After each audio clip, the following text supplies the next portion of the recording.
রাধে রাধে রাধে রাধে কৃষ্ণ বন্ধুরা, সবাই কেমন আছো? আর একজন গোপাল সোনা চলে এসেছে সাজুগুজু করার জন্য। আর এই গোপাল সোনা এসেছে রুবি থেকে, কলকাতার রুবি।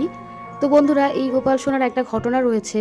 তো একটু আগে পর্যন্ত বিষয়টা একদম ঠিকঠাক ছিল। সেটা হলো এই গোপাল সোনা সাজুগুজু করার জন্য বা মেকওভারের জন্য এসেছে, এবং এই গোপাল সোনার একটা ঘটনা রয়েছে, পড়ে গিয়ে গোপাল সোনার হাত গেছে। এখানে দেখো, এই যে হাতটা। তো এই গোপাল সোনার মা আঠার সাহায্যে, ফেভিকুইকের সাহায্যে কিছুক্ষণ আগে পর্যন্ত এটা আটকেই ছিল, হাতটা ঠিক ওই জায়গাতেই ছিল।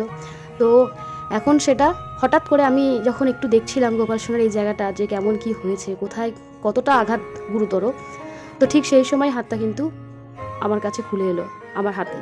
তো এটা ভীষণ ভীষণ খারাপ লাগছে দেখে বন্ধুরা, যখন এরকম দেখছি তো ভীষণ খারাপ লাগছে। তো তোমাদের একটা কথা বলে রাখি যে দিদিভাইয়ের সঙ্গে কথা হলো কিছুক্ষণের জন্যই, বেশিক্ষণ কথা বলার সুযোগ হয়নি। তবে দিদিভাই কিন্তু সেই গোপাল সোনাকে কিন্তু কোথাও বিসর্জন দেননি, কিংবা গাছের তলায় বসে ফেলে দেননি, কিংবা অন্য কোথাও কিন্তু গোপাল সোনাকে ফেলে দেননি। তিনি কিন্তু এই গোপাল সোনাকেই ভালো করে পট্টি করে, তাকে সুন্দর করে সেই জায়গাটা যাতে ঠিকঠাক হতে পারে সেই ব্যবস্থা করেছে। ইনফ্যাক্ট আমাদেরই হাসি খুশি মন চ্যানেলের ভিডিও দেখেই একবার এরকম একটা ছোট্ট বোনও এসেছিল, তার গোপাল সোনারও সেম এরকমই হয়েছিল, হাতটা পড়ে গিয়ে ভেঙে গেছিল। তো কোথাও না কোথাও এইটা একটা বিষয় রয়েছে যে খণ্ডিত গোপাল সোনা কিংবা ভগবানের বিগ্রহকে সেবা করা উচিত নয়। তবে গোপাল সোনাকে যদি আমরা ছোট্ট বাচ্চা কিংবা ছোট ভাই হিসেবে দেখি, তাকে কি করে আমরা আলাদা করে ফেলে রাখতে পারি কিংবা বিসর্জন দিতে পারি বলো তো বন্ধুরা? তো দেখো, এই গোপাল সোনার এই হাতটা এখান থেকে না একদমই ডিট্যাচ হয়ে গেছে, দেখতে পাচ্ছ।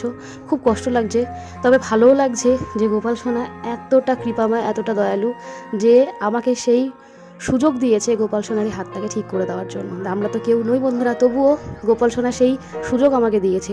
তো এই হাতটাকে বন্ধুরা ঠিক করে একদম পার্মানেন্ট কীভাবে করা যায় যাতে আর এই গোপাল সোনার হাতটা কোনো রকমভাবে আঘাত না লাগে এবং একদম জুড়ে যায়, তো সেইটা হবে। তো তোমাদের একটা ছোট্ট এই ভিডিওর মাধ্যমে বলছি বন্ধুরা, কেউ তোমরা তোমাদের গোপাল সোনাকে এভাবে ফেলে দিও না। এর আগেও আমি অনেক ফোন কল পেয়েছি, আমি শুনতে পেয়েছি যে গোপাল সোনার হাত ভেঙে গেছে, কিংবা এমন কোনো বডি পার্টে বা এমন শরীরের এমন অংশে লেগেছে যেগুলো হয়তো খণ্ডিত হয়ে গেছে, যার জন্য আমরা ভগবানকে জলে বিসর্জন দিচ্ছি, গাছের তলায় বসে ফেলে দিয়ে আসছি, কিংবা যেখানে সেখানে রেখে দিয়ে আসছি। তো এইটা করো না বন্ধুরা, মনের ভাব দেখো কত সুন্দর সেই দিদিভাই, যে এই গোপাল সোনাকেই তিনি সুন্দর করে সাজুগুজু করে তাকে আবার কিন্তু তার আসনেই বসাতে চাইছেন এবং সেবা করতে চাইছেন।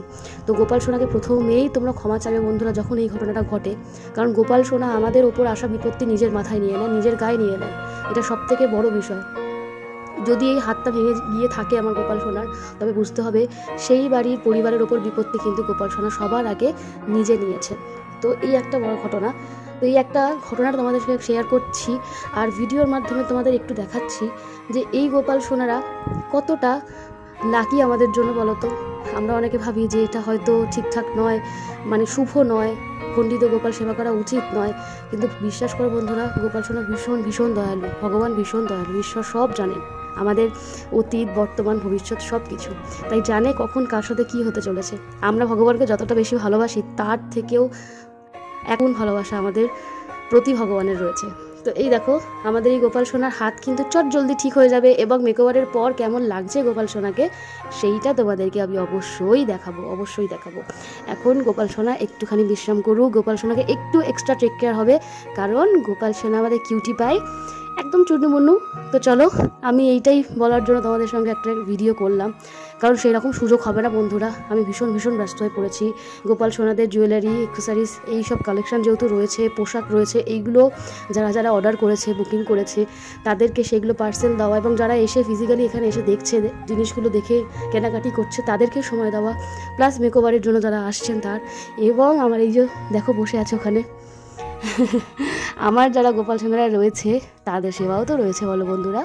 তো আমি যেটা চেয়েছিলাম গোপাল সোনা সেটাই আমার মনের ইচ্ছা পূরণ করেছে, যে সারাক্ষণ যেন আমি গোপালকে নিয়ে থাকতে পারি, গোপাল সংক্রান্ত বিষয়ে যেন আমার দিন এবং রাত কাটে, আর সেটাই হচ্ছে। সকালবেলা উঠে এবং রাত্রেবেলা শুতে যাওয়ার আগে পর্যন্ত সারাক্ষণ গোপাল আর গোপালই। তো এটা খুব ভালো লাগার জায়গা। চলো, আর তোমাদের সময় নেব না, আর আমিও যাই আমার কাজে। তো এই একটা ছোট্ট ইনফরমেশান, আর আমাদের এই চুল্লু বুল্লু, আমাদের গুবলু সোনা এসেছে, তার একটা নোটিফিকেশান যে দেখো আমাদের এই গোপাল সোনা সাজুগুজু করে কতটা সুন্দর হয়ে যাবে। গোপাল সোনা হবে গোল্ডেন কালার। তো আফটার মেকওভারের পর তোমাদের অবশ্যই আমি লুকটা দেখাবো। এটা তো অবশ্যই দেখাতেই হবে যে গোপাল সোনা কত কিউটি পাই লাগতে চলেছে, এখনও কিউট এবং তারপরে আরও কিউট হবে, কারণ গোপাল সোনার বাড়িতে সামনেই বড় পুজো রয়েছে নববর্ষ উপলক্ষে এবং বাসন্তী পুজো রয়েছে। তো সেখানে গোপাল সোনা সেজে গুজে একদম রাজা বাবু হয়ে সবার দৃষ্টি আকর্ষণ করতে চলেছে। সবাই খুব ভালো থেকো। রাধে রাধে, রাধে রাধে।